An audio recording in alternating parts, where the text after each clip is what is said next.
Let me give you a little bit of background on Bob. He was born in a small house in 1929 in the equally small town of Payne, Ohio. 6 months later, his parents moved to Fort Wayne, Indiana, where he grew up almost. He graduated from school in Westwood, California. In 1950, he was drafted into the U.S. Army, where he served part of the time with military history as a combat artist in Korea. After his discharge from the service, he spent most of his career years in the forest products industry. He moved on to his boat in Long Beach for 4 years to do some writing before moving to Oregon in 1991.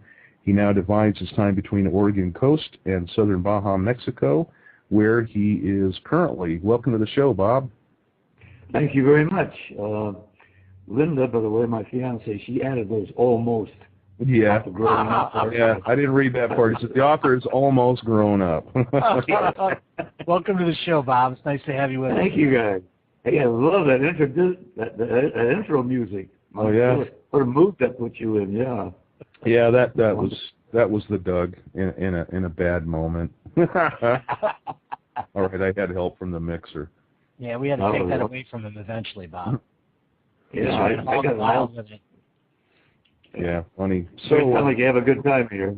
Oh, we do. It's more of an informal, laid-back show, and we talk about things that are mysterious and unknown and paranormal and all of that on a variety of topics. And so we're happy to have you on this time travel. Of course, everybody is usually interested in time travel, and it's theoretically possible according to what we know about physics. So tell us, let's start off. Tell us about your book, A Testimony of Lions.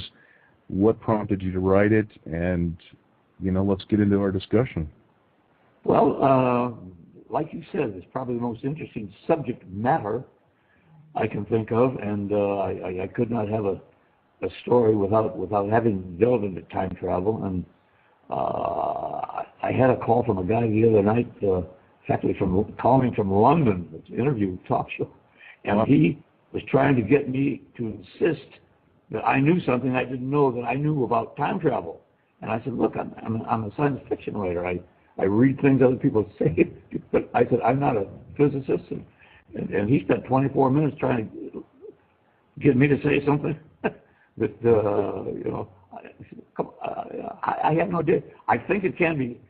There's a gentleman named Stephen Hawking who thinks it is possible.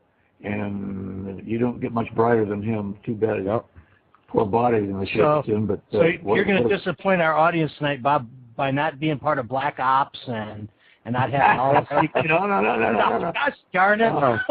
He's a plant. He is part of Black Ops.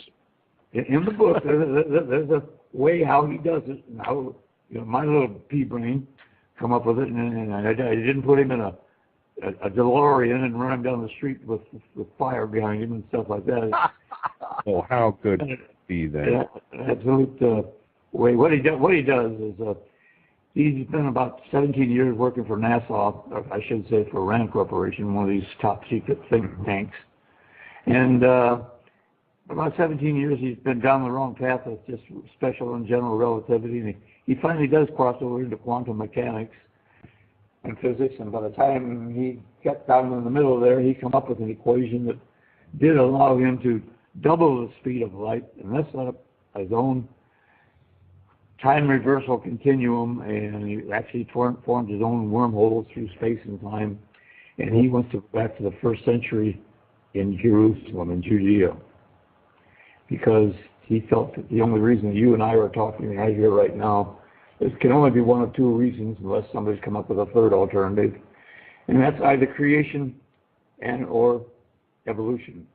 And I don't know if anybody's come up with another, and they both are unprovable, and they both take faith to believe in. Faith is usually, let's define as something you haven't seen or you haven't witnessed yourself, but still you believe in. Mm-hmm. And it's required just as much in evolution as it is in religion. It's usually associated with religion, like, well, where did God come from? Well, I don't know. You got to have faith, right?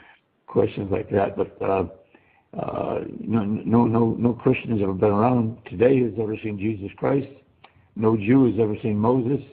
No scientist has ever seen the Big Bang. So we're kind of going on stuff we've learned and read from other people. Yeah. And to me, the interesting part of the whole thing is the journey itself. I mean, you can't go back in a pair of Levi's and a T-shirt and some Nikes. You know, if you're going to go back in that period, you better be dressed like they are. You better speak the language. You better have make your own clothing, your own sandals, your own money, your own everything. And even if you learn the language, the pronunciation over 2,000 years has changed so much that you probably got to sound silly. And this poor guy's major disadvantage is he was well over 6 foot tall, and the average guy back there is 5'5", so he stood out like secretary at a barn full of mules, you know. Mm-hmm. Just, he had all kinds of disadvantages. But it's a love story. The publisher really had what do I do with this thing? Is it a love story? Is it adventure stories, science fiction, religious? But there's no preaching or teaching or anything like that going on there. That, I'll promise you. The main thing is the journey itself and the things he runs into and the things that you just enjoy putting yourself in his sandals and walking along. So, Bob, let me just ask you a question because I'm a little bit unclear. This guy goes back in time to the 1st century A.D., correct? Correct. Okay. And what's the significance of the 1st century B.C. as far as how he's going to determine whether it's creation or evolution? This takes a little twist because he did get into some theocratic studies and in the Bible. Mm-hmm. It says that Jesus Christ was the firstborn of all God's creation, and all things were created through him. Oh, okay. That's creation. There we go. That's the guy I want to talk to. Okay. So that's what the story. He goes back to try to get them to see him, and he gets in all kinds of trouble because. Well, that's a fascinating period of time because of all the activities that were going there. So does he go to Jerusalem? Is that what I heard you say? Yes. Well, yeah. Everything's in turmoil. Political. Sure. Everything turmoil. was. Roman occupied. Yep. Yeah. Judaism was kind of recreating itself at that time, if I recall. Yeah, exactly. It was all a hotbed of social malcontents as well. That's right. Revolutionaries, otherwise known as Christians.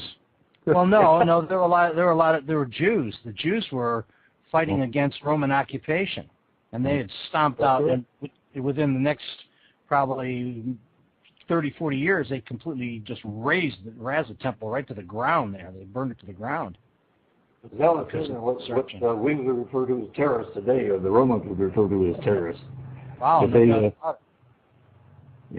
wanted them out. It was just a time of terrible turmoil, and they just went to. Well, there's a little guy, speaking of the Jews, but his name was Saul, and he had a very nasty disposition, and he really persecuted Christians a lot. And now, a little bit later on the road to Damascus, now millions of people today know him as St. Paul. Mm-hmm. But at the time this guy ran into him, he just was a mean little guy that, he didn't like him.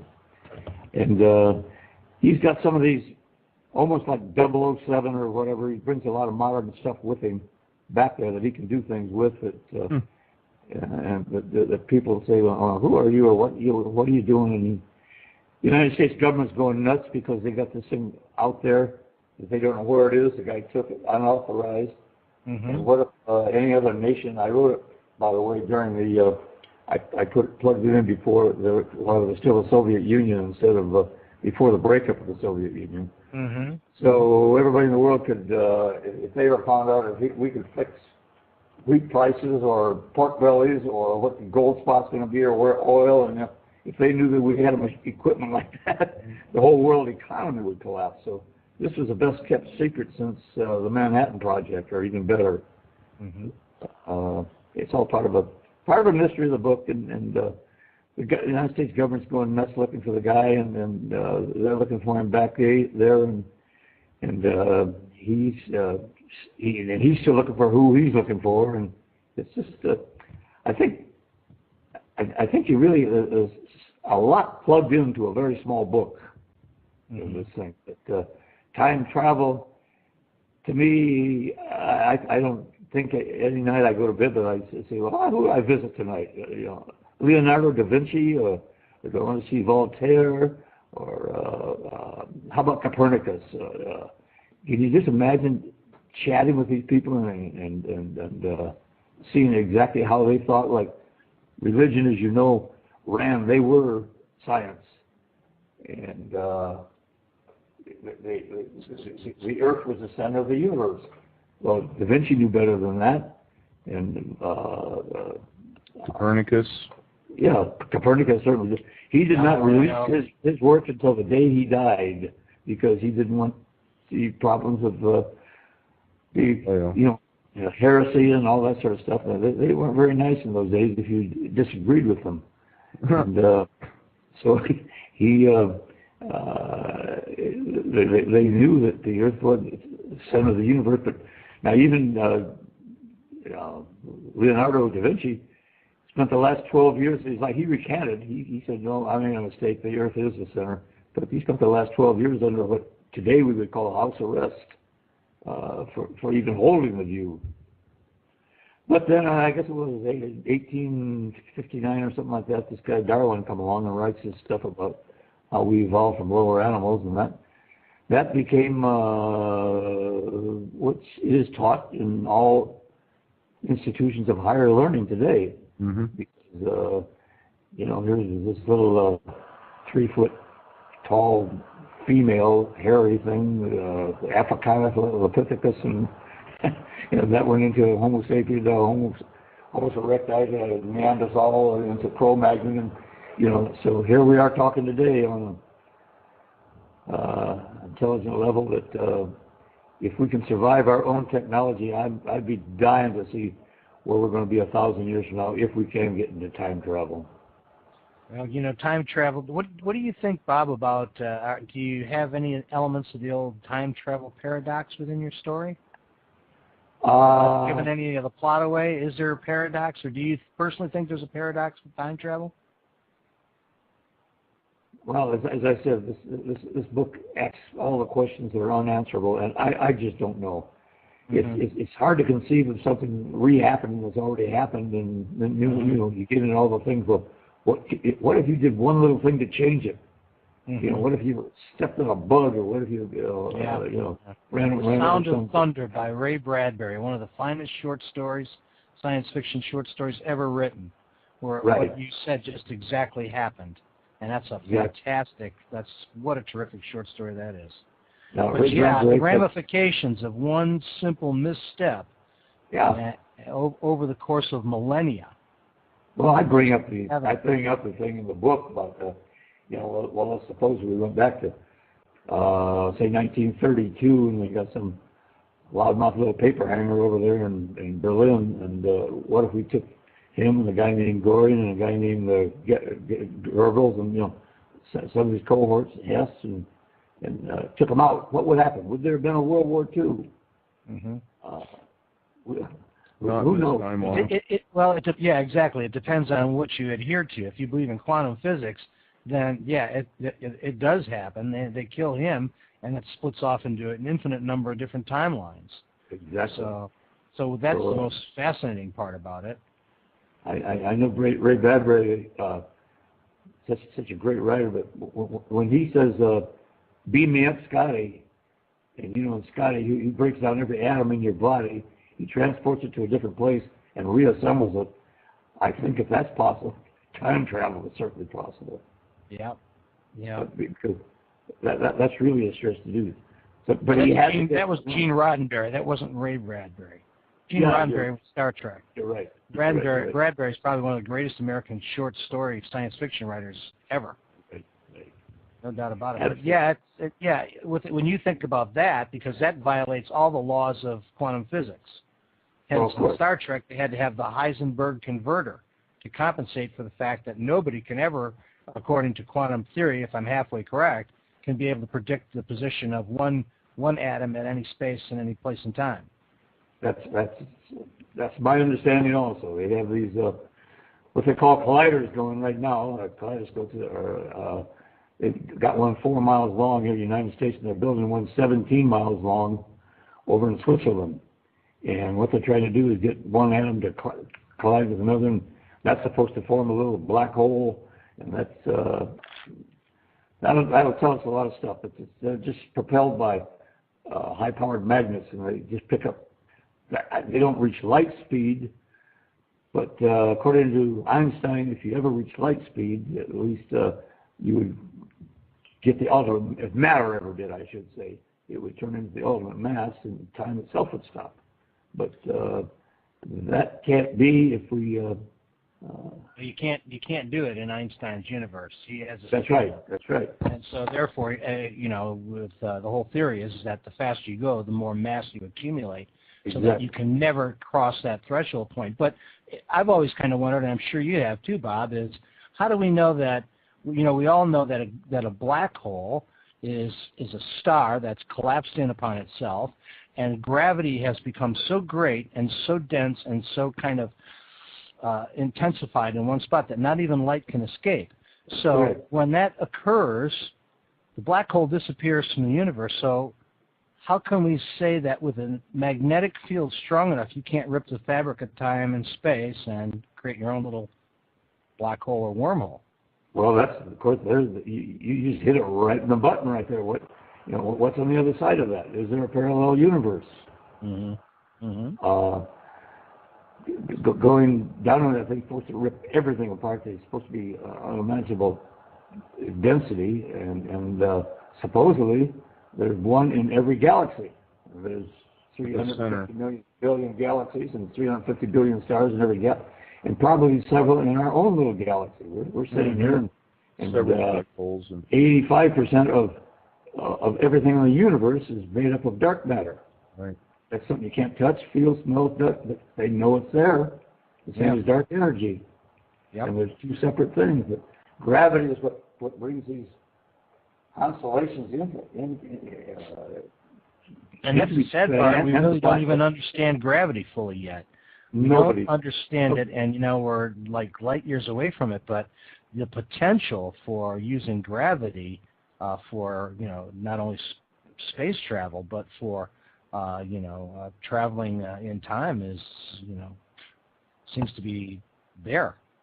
I know that little, what was it, Voyager, that they sent out in 1974 or something like that, and had no particular plan, no particular objective except to travel on as far as it could through space. And it passed Pluto, or what used to be Pluto. It's still a planet anymore. But anyway, it's outer edge of our. Yeah, right. It's about 11 or 12 billion miles past that right now. And by the time it would reach Alpha Centauri, which is a cluster, the nearest star, that's about 40 light years away, 4.2, something like that. It's going to be 50,000 years at the speed that thing's traveling. Now, who's going to be around to say hello or answer the phone? Hope somebody is. Yeah. Yeah, I think that we're a long, long way from, traveling a la Star Trek, to Tau Ceti and then come back for dinner in the afternoon. Well, that's a long ways away, but, when one thinks of the potential to fold space or to bend space, then, distance is not even relevant. Did you ever see I'm sure you have, what you're interested in, this thing with Jodie Foster called Contact? Mm-hmm. Mm-hmm. And the fact that she went, she went through the wormholes, et cetera, and of course nobody believed her, and this and that. But to me, there was a line in there, something about they said, what question would you ask somebody if you met them out there, and they're a million years in advance of our technology, et cetera. She said, the thing she would ask is, how did they survive their own technology? In other words, here we are, and ever since man picked up a bone and hit another one over the head to get to a water hole, this 2001 Space Odyssey started out, we've been fighting and warring, and now we have the technology to turn this whole thing into a cinder. But we've gone 50 or 60 years, which is a blink of an eye in history, and we're still, we still got a lot of threats. But if we can survive that would be the accomplishment of to where we would say, well, look, this business of killing each other isn't working. We got to find some other way here, and then let's just take it, turn it, and dedicate it all towards science. And if we could survive that and evolve into that, that would be something to be worthwhile to be around to see. Yes, it would. And it's not so much a matter of will we survive our technology, it's a matter of will we survive ourselves. Technology, our humanity, right. gives us the ability to kill us all off. And I'm with you, I mean, Stanton Friedman talks about it, a planet that's primary activity is tribal warfare. And if we can only get past that need to hurt and harm and kill and the control, the greed, and I think it'll come. I think it'll come in the future. I think we will evolve. Now, Bob, go ahead. I'm sorry. Go ahead. No, I was going to ask, are you familiar with the Philadelphia experiment? No. Okay. Then we won't go into that. That's was supposedly a time travel experiment. So your book, if I understand correctly, really explores this issue of creationism versus evolution. That is correct, yes. Okay. And if you explore the issue without I don't know, I'm not going to say much because I don't want to, give it away or anything, but basically you just explore that issue. Well, yes, except one thing. The main purpose the only thing that I tried to accomplish with the book was to keep it interesting and make it as believable as possible. But I could have made this thing 5,000 pages long if I explored every avenue that you and I might sit down and say, well, let's take this tack, let's take that tack. And I thought it would just bore a lot of people, with somebody trying to, because I'm not a genius or a scientist or anything. All I can do is report. I know that the moon's 234,000 miles from the Earth, and I know the sun's 92 million miles, and I know that the universe is supposed to be 14.2 billion years old. But I can't prove any of these things. This is just stuff I've read, and so I can tell stories about it and make up things. But well, then let's do what your book does for the sake of controversy and the fact that we're doing a live radio show. Yes. Let's explore the whole creation versus evolution thing, and I'm going to start it off by asserting, for the sake of argument, that believing in creationism takes a hell of a lot more faith than believing in evolution. I would say so from the standpoint of the ologies that we have developed in the last 100 years.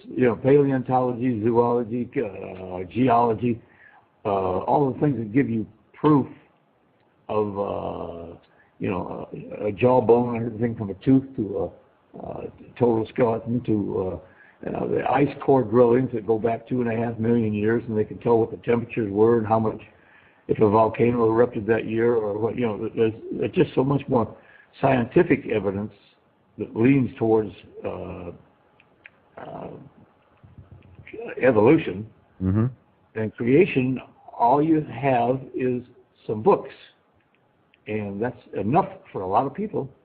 Mm-hmm. They just say, okay, this is what I think, and when you put you write down your money, there's things against, like, in God we trust. Well, God means so much to different people, right? And people can run all kinds of different avenues with that. When you just say, okay, creation without instrumentation sounds impossible. In other words, I'm just willing something to be. There's a planet, and I'm going to make it perfect, and I'm going to put 2 perfect little people on it. And everything is perfect except for one thing. It wasn't really one thing. Well, yeah, free will. Mm-hmm. You give people free will, and supposedly all the angels, etc., that he ever created had free will. And a lot of bad choices were made. So things got all messed up, and this was basically the whole reason why Jesus Christ had to pay the ransom price for the bad choices made by what the Bible refers to as Adam and Eve. And yes, it does. I agree with you. It sounds it's kind of contradictory because had he stayed alive, had he remained alive and not had such a messy and bloody death, he might have been able to achieve a lot more by living instead of dying at the age of, what, 32? 3. And that's, of course, assuming that he actually existed. Right. Well, that's the only thing they do know, that he did exist. I mean, we don't know that Moses exists. We don't know that Abraham was. Who is it historically, Bob? Josephus. Well, I'm a little bit reluctant to endorse Josephus, and here's the reason why. Josephus didn't report on that until long. He was a captive of Vespasian, I believe, and he was actually a traitor. He was a traitor to the Jewish nation. He was a traitor, and he was a prisoner of the Romans. And he lived about 60 years after Jesus, well, at least 30 to 40 years after Jesus died. Well, so 100, I think. Josephus had a real inclination to embellish his stories. He was great at reporting what Jerusalem or Rome was like at the time that he lived, but historically, I'm troubled by some of the statements that he makes. Well, he had the philosophy, and I kind of agree with it, that nobody should write about the era that they live in lest their own personal prejudices are brought into the thing. Mm-hmm. In other words, I'm sure the Japanese would write a different type of history, and the Germans 100 years from now than they would have right after Hiroshima or Nagasaki or something. Yeah, I would buy that, especially in light of the fact that his people were a conquered people, and that what he was doing at that time was trying to boost the morale of those people. But the part that also troubles me a lot about Josephus is his character. Because if you recall from history, Josephus was at one point part of the Jewish uprising. He came from a wealthy aristocratic family, and he was part of an insurrection. They were in a fortress someplace, and when it looked like they were all surrounded and the Romans were going to get them, they all went down into the cellar, and they said, we're all going to commit suicide and we're going to draw lots. And everybody killed themselves except Josephus. When it got down to his turn, he decided, nah, I think I'd rather go with the Romans. And that's that a true sounds a lot story. like Masada. That's a true story. No, Josephus surrendered to the Romans. All right. But okay. Now you say that's a true story. I would have no idea of knowing whether it is or whether it is not. But, well, read the history of Josephus, and I mean, I'm not trying to contradict anything. I just know that Josephus was a traitor to his own people. Okay. Was he a zealot? Yes, he was. Okay. Let's do this. Let me just add that there is some belief that the reference to Jesus by Josephus was spurious was added later. But let's take this in a different direction. We do have a caller on the line on the topic of time travel and expanding possibilities, and let's take that call. Welcome, caller. You're on the air. Hello. Hi, what's your first name? Hello, am I on?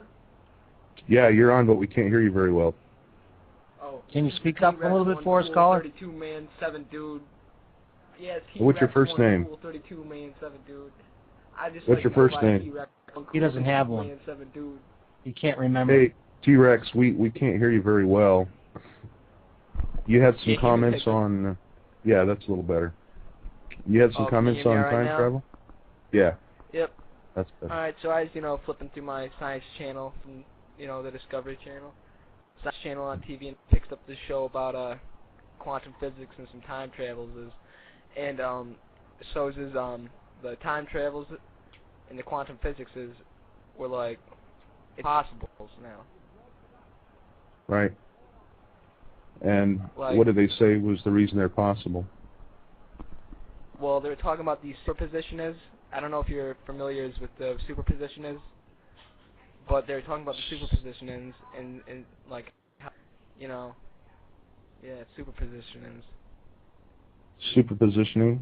And Or yeah, and Supersymmetry, they're talking you about mean? like, the Brumac factor. The Brumac factor too. Are you familiar with the Brumac factor? Can you tell us what it is? Yeah, the Brumac is an acronym for Brumac. So the B stands for B, the R stands for R, the U stands for B, the M stands for M, the A stands for A, and the K stands for K. And that's the Brumac factor. Cool. So, well, we appreciate that. Anything else you want to throw in there? Yeah, I'm just going to let you guys know it's just a T-Rex, one cool 32-man, 7 dude, calling in straight out of West Philadelphia, born and raised, playgrounds where I spent most of my days, chilling out maximum, all cool, some b-ball outside the school when I come. Yeah, you're a regular M&M, right, T-Rex. All right, Adios, thanks so much, dude, and I appreciate your call. Let's go with a little bit of that on the time travel thing, the multiverse. I don't know if that's explored much in your book, Bob, or not. You know, I could barely, I could barely hear him. Yeah, we couldn't either. About every other word there, so that's fine. I'm not even qualified to respond. He was a wee bit confused in his mind too, I think. I think he was getting supersymmetry jumbled up with some other concept. So, Bob, in your book, do you explore the topic of multiverses in some fashion, or different? You know, do you go into that much? No, the only thing I've had him do was most of it had to do with the preparation for one journey to one spot to one place. In other words, it's not like you know, he's going to be jumping all over the universe or all over the time span era. So he's more or less dedicated to what it takes to survive at that particular place. Now, there is one thing that I did do, and it's a science fiction writer's liberty. The guy has a molecular structure I should say buildup, after he becomes aware of the fact that he has left Pasadena, California, and he didn't end up in the middle of the ocean someplace because he had to program his computers to how many revolutions the Earth has made in the 2,000 years.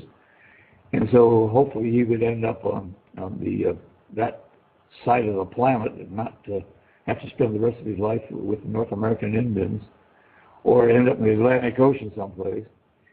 But this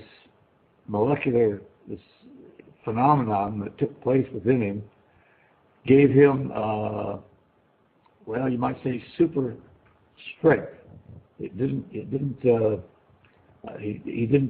miniaturize himself or anything. He was the same size he was, but he would pick up a boulder and it would just kind of melt in his hand or crush in his hand and get warm. The guy had, and nobody could pick up his backpack because it weighed probably as much as a mule, and so he runs into. You just have to see the different characters he runs into in this thing. And one night he made a mistake. He didn't know where he was, and he heard something, and he flashed a light out over the desert. And some little guy saw this thing and come up to his little cave he was sleeping in, about 2 feet tall. And he hit his head, and he woke up, and he didn't know what language this guy was speaking. He didn't know where he was, and so he had to wait for this guy to talk first. And finally, he found out he was talking in Aramaic, and he was a little scribe in Ayer, and he was learning all about what they did to the process in writing the scrolls. And again, his job was to count every letter so there couldn't be any mistakes. And if they got, supposedly this is where the Dead Sea Scrolls came from, that they, if they did find a mistake, it had reached a state too close to holiness, they couldn't destroy it. They burnt the ends of it, stuck in a jar and hid him someplace, and they didn't find him until by the Dead Sea there until 1947 or something like that. So that was just part of the historical things that he had to learn, and of course he was anxious to learn everything he could learn. But so Bob, your character, and I'm really talking about you, because obviously you're exploring things throughout the thing, because this is some interesting philosophical stuff. What kind of I don't know, did you have any aha moments as you were writing this concerning some of these issues, either with time travel or with evolution versus creationism? Well, sure, I am that guy. I still don't know the answers. Any aha moments? Any things that you thought, I didn't know that before? Yeah, well, I had to do obviously some research on the architecture and the layout of the city and et cetera of all of first century Judea, because they come up through Hebron, up through Beersheba, into Bethlehem, and then into Judea. He just didn't plant himself right in the middle of the temple someplace. There's a whole journey involved in this thing. And I don't, there's no preaching or there's no teaching, and I'm not trying to convert anybody. I don't attend a service myself. I think I'm closer to where you guys are as far as there's just too much we don't know, and yes, religion does seem like in many cases it's been more of a problem in this planet than it has been good. Well, the whole thing is it's such a fascinating time period, though, that you got your story wrapped up in, Bob. That time is just so, it's so juicy as far as all the different plot lines. So I'm sure, the folks in our audience would just be delighted to read it, because it's going to have so many different things going on, and so many experiences for your main person to, go through and kind of it just explore like he does. The timetable was one that was just days, almost hours prior to the infamous kiss from Judas. Mm-hmm. And this guy knows it because he read about it. But back then, they did at least 11 beautiful, loyal, kind of not too bright guys going along with something. They had no idea what road they were traveling. They didn't understand what he was there for or anything else. This guy did because he read scriptures 2,000 years later. But those people didn't know back then. And I'm sure when Jesus died, they probably thought, oh boy, we backed the wrong horse, or was this supposed to happen? They didn't really know what was going on. Of course, 3 days later, was a resurrection, and there's still a lot of controversy about that. Well, anybody could have rolled that stone back, And that's, of course, assuming that all of it is even true in the first place. That's right. Right. That's right. So go ahead. Well, there are biblical characters, I should say, in there. Herod is in here. He's all upset because of the things he did. And he met this along the way. He meets this brilliant scientist, if you will. He was Herod's counselor, teacher, instructor, best friend, etc. And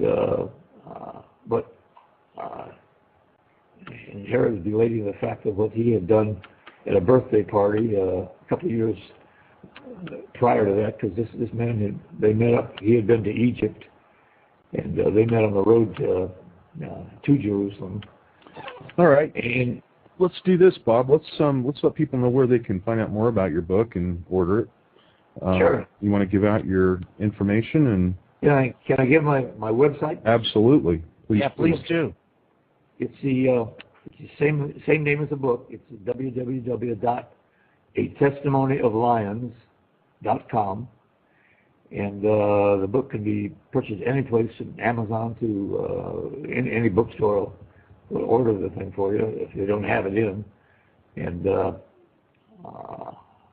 I'd like to invite anybody to check some of the comments that have come out on Amazon. As you probably know, they don't print about 1/10 of them, but they've so far I've been lucky. They've all been 5 stars.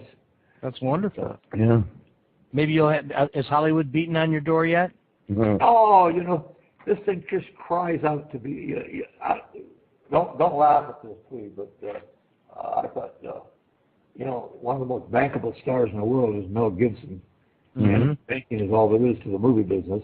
And he took that thing, the Passion of the Christ, to every production company, to every bank, to every studio, to every place. Couldn't get it done. He spent $25 million of his own money, and he's grossing well over $600 million. Unfortunately, I don't have $25 million. Oh, you want to borrow some? I wish I could. Well, you know what? Even if you got George Lucas 1%, it would still be worth it, wouldn't it? Yeah. Hey, gosh, that'd be great. I mean, you think about some of the screen plays that make it to the movies or on TV, and I'm absolutely appalled. And I just get this feeling that some people write these things and they just send them in, and it's just like, boom. Yeah, I look at this stuff and I say, how does this garbage get put on film? It makes you wonder. There's some really good stories around. Well, there's no imagination, and there's, it's like a cookie cutter sort of thing. The other thing that I think is kind of disturbing too is the fact, and I know you guys will agree, is how you see these remakes of movies over and over again, the same themes, just in a different genre. Well, that's got to tell you something. They run out of good material. Yeah. Well, I'll tell you what. We're going to we're kind of coming up on 45 minutes, and we've got some stuff that we're going to discuss as well, Bob. So we're going to kind of wrap up our part of the interview and move on to the next thing. But your book sounds interesting. It really does. I think the concept is very interesting. In fact, I'm going to have to read it myself. If you'll give me an address when we get off here, send or email you'll have my email. I'm going to send you a signed copy, both you guys. Wow. Well, that's wonderful. That's I'll shoot you the address in chat and the Skype chat. Good, and thanks so much for having me on. Yeah. Oh, it was a real pleasure, and maybe we can have you back on again sometime. And we wish you the best of luck with your book too, Bob. Thank you. When is Suerte with your libro? Okay. Yeah, and tell her hello and have a great night. We'll do that. Okay. Good night. Thanks very much. Good night. And if you want to get Bob's book, again, a testimony, or I guess it's just testimonyoflions.com. You can also get there by going to bobotis.com. It takes you to the same place, and you can order the book there, or you can get it in your local bookstore or on Amazon or wherever. Fine books are sold. Did that sound good? Yeah, sounded like professional and all? Okay, good. I just wanted to make sure of that. So, interesting discussion of parts on time travel, some different theoretical issues, some different philosophical issues, and it obviously opens up a can of worms, Grant, on some of this stuff. Yeah, I just want to let folks know in the audience, I wasn't going off the deep end with Josephus. I think that as an amateur historian, there's a lot of information that people just assume, and you really got to take a closer look at it. And I think, as far as, and I'm not trashing any particular religion or anything else, but you have to look at the historical contents behind it. And a lot of times, some of the things that are written weren't written at the time that people were alive. Yeah. And they're anecdotal, and they're not based on facts. And the Romans and the Jews are pretty good record keepers, and there's a lot of things that aren't there in the records. It's so much controversy, and there's so much history we don't know about, and there's lots of holes. The Library at Alexandria burned, and it's just unfortunate that that we have so many holes in our history. And I guess swinging us back around to time travel, I mean, Bob mentioned Stephen Hawking, of course, and there's Michio Kaku, and there's other physicists who all allow for the possibility of time travel. Now, the interesting thing, I was watching a documentary the other day where they talked about forward time travel is, in fact, possible. Yes, it is. Ceased.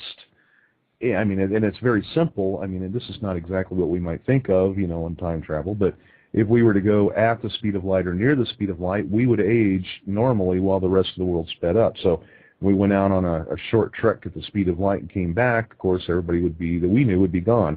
So that is, in effect, traveling through time.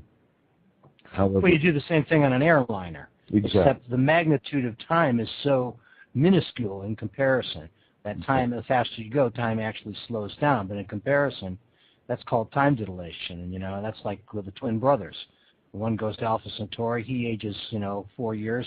The other one back on Earth ages 70 years because of the time dilation, the compression of time. So, yeah, it's really a tricky thing. One can certainly can go forward, but the real question is, can you come back? That is the big question. Can you go back in time?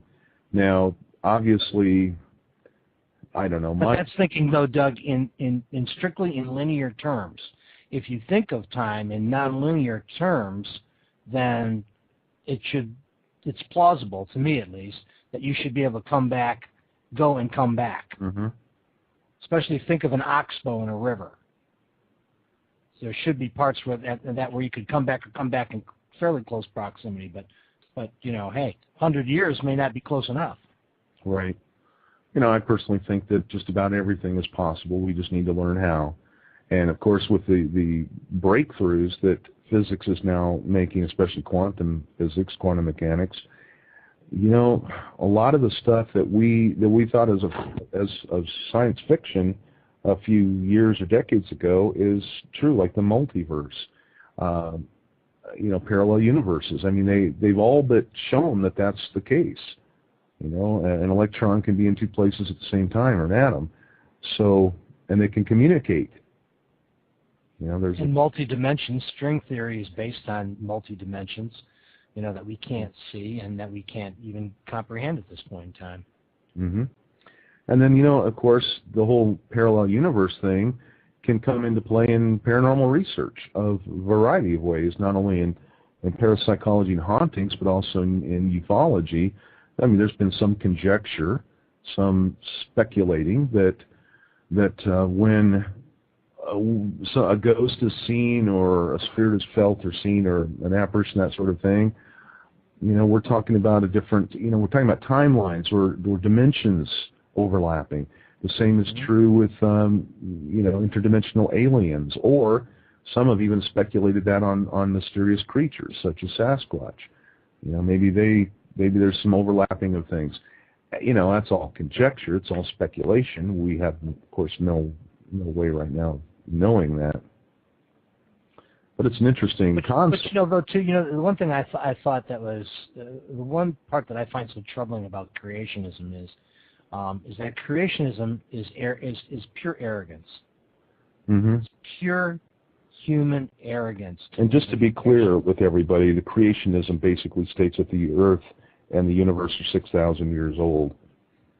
That's creationism. That is the most anthropomorphic, arrogant belief system. And I'm sorry, folks, I'm climbing on my soapbox here, because that eliminates so many possibilities and shuts down everything and narrows and makes those people essentially so myopic they can't see beyond the end of their nose. To assume in the galaxy, as big as it is, that we are special, that troubles me. Well, we are special, but so is everybody else.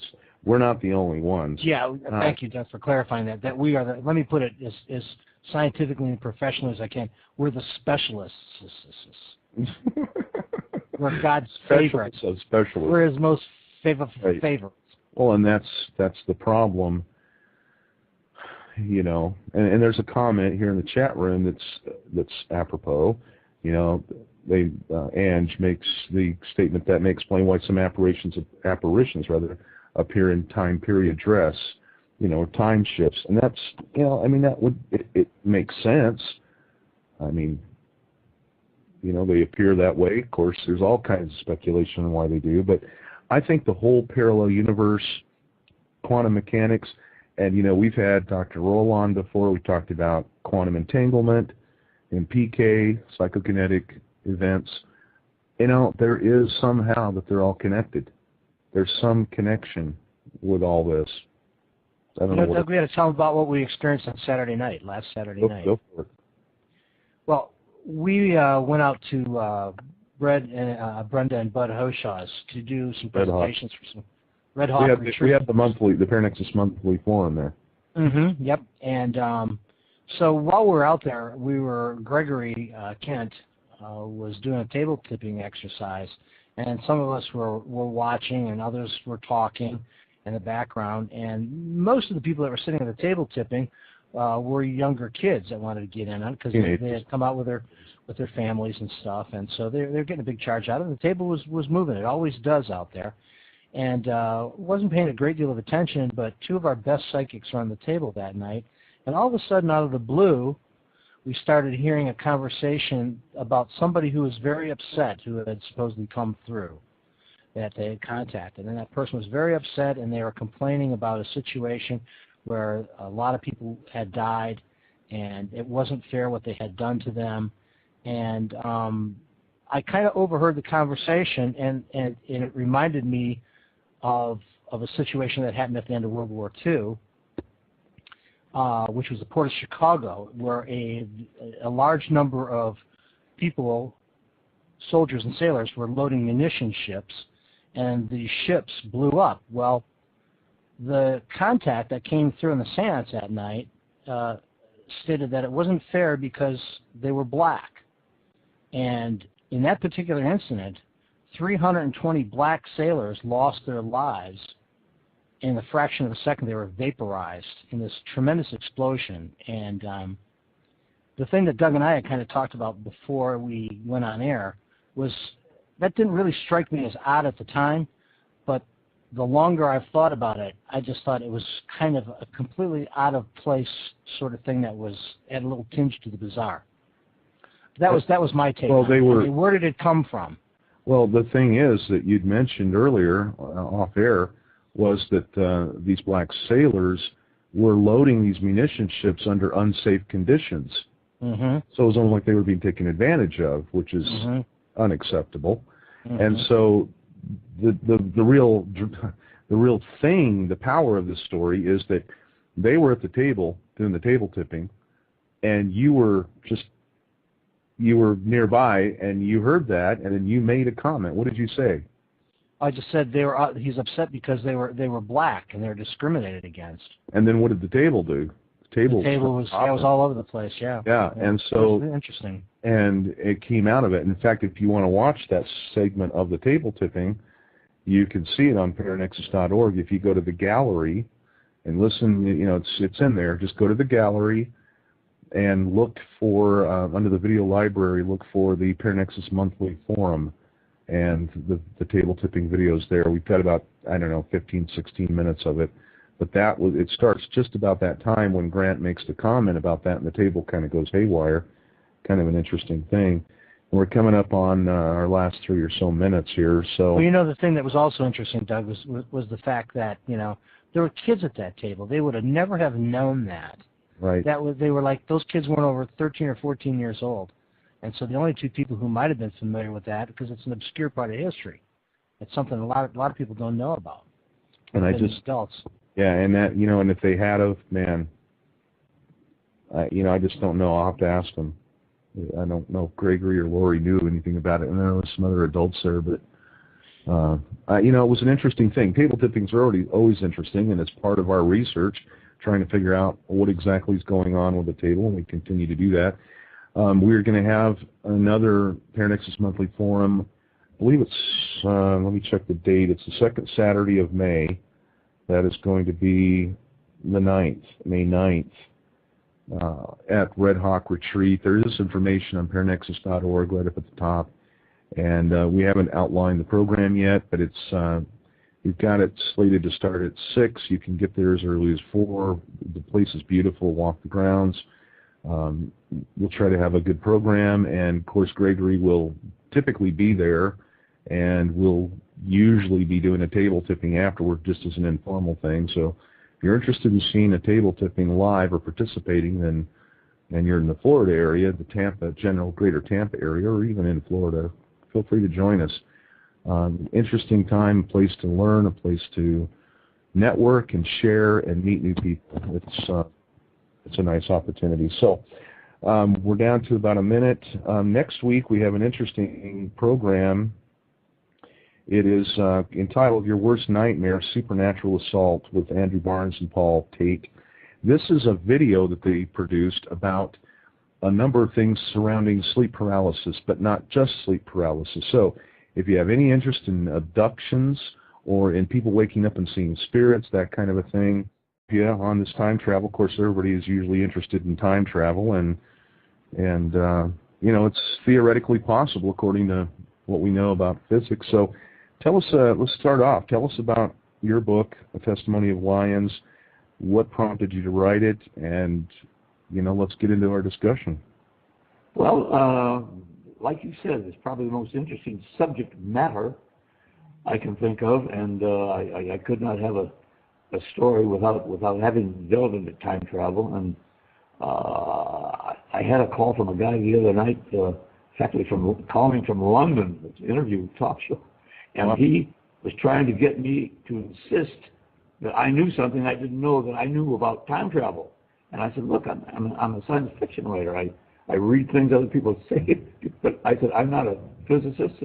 And he spent 24 minutes trying to get me to say something that, you know, I have no idea. I think it can be.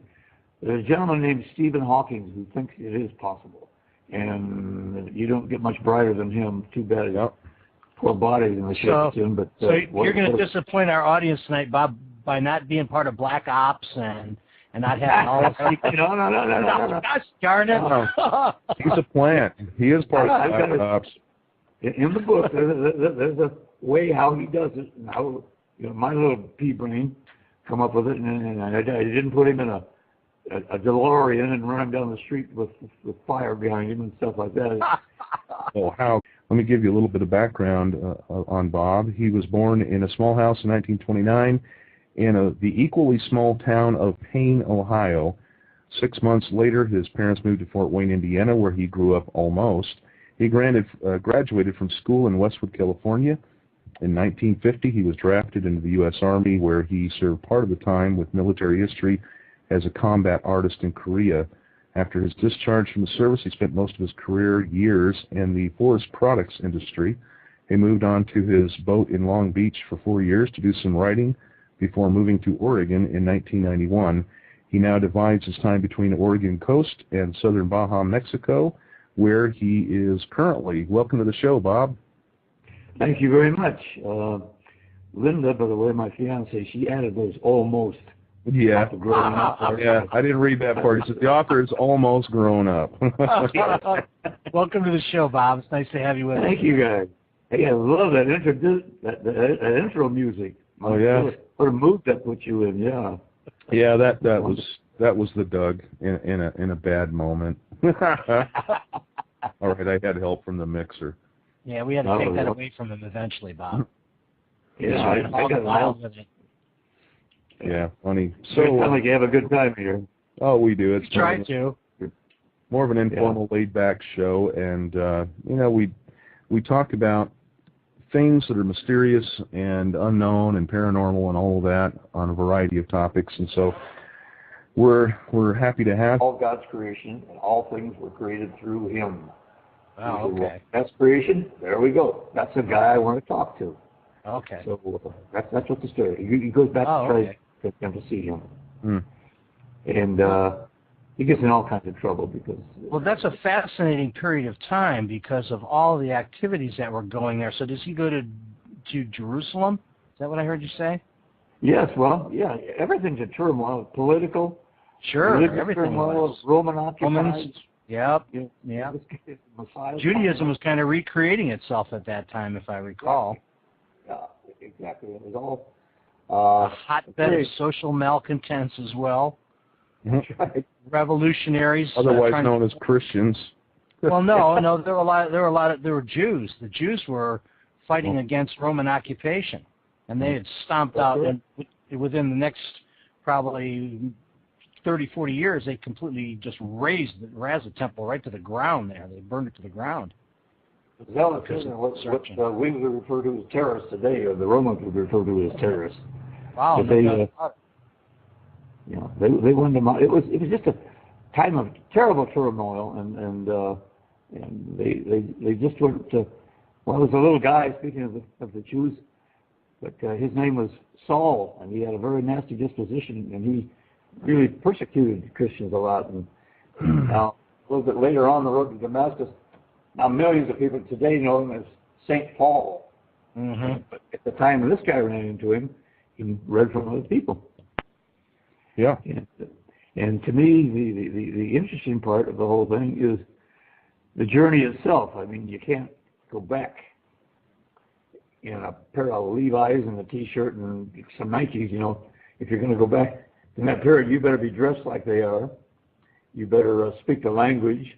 You better have make your own clothing, your own sandals, your own money, your own everything. And even if you learn the language, the pronunciation over 2,000 years has changed so much that you probably got to sound silly. And this poor guy's major disadvantage is he was well over 6 foot tall, and the average guy back there is 5'5", so he stood out like secretary at a barn full of mules, you know. Mm-hmm. He had all kinds of disadvantages. But it's a love story. The publisher really had what do I do with this thing? Is it a love story, is it adventure stories, science fiction, religious? But there's no preaching or teaching or anything like that going on there. That I'll promise you. The main thing is the journey itself and the things he runs into and the things that you just enjoy putting yourself in his sandals and walking along. So, Bob, let me just ask you a question because I'm a little bit unclear. This guy goes back in time to the 1st century A.D., correct? Correct. Okay. And what's the significance of the 1st century B.C. as far as how he's going to determine whether it's creation or evolution? This takes a little twist because he did get into some theocratic studies in the Bible. Mm-hmm. It says that Jesus Christ was the firstborn of all. Could be that. Absolute way. What he does is he's been about 17 years working for NASA, or I should say for Rand Corporation, one of these top secret think tanks. And for about 17 years, he's been down the wrong path of just special and general relativity. And he finally does cross over into quantum mechanics and physics. And by the time he got down in the middle there, he came up with an equation that did allow him to double the speed of light, and that's set up his own time reversal continuum, and he actually formed his own wormholes through space and time. And he wants to go back to the 1st century in Jerusalem, in Judea, because he felt that the only reason that you and I are talking right here right now, it can only be one of 2 reasons, unless somebody's come up with a third alternative, and that's either creation and or evolution. And I don't know if anybody's come up with another, and they both are unprovable, and they both take faith to believe in. Faith is usually, well, it's defined as something you haven't seen or you haven't witnessed yourself, but still you believe in. Mm-hmm. And it's required just as much in evolution as it is in religion. It's usually associated with religion, like, you know, well, where did God come from? Well, I don't know. You got to have faith, you know. Right. Questions like that, but no Christian has ever been around today has ever seen Jesus Christ. No Jew has ever seen Moses. No scientist has ever seen the Big Bang. So we're kind of going on stuff we've learned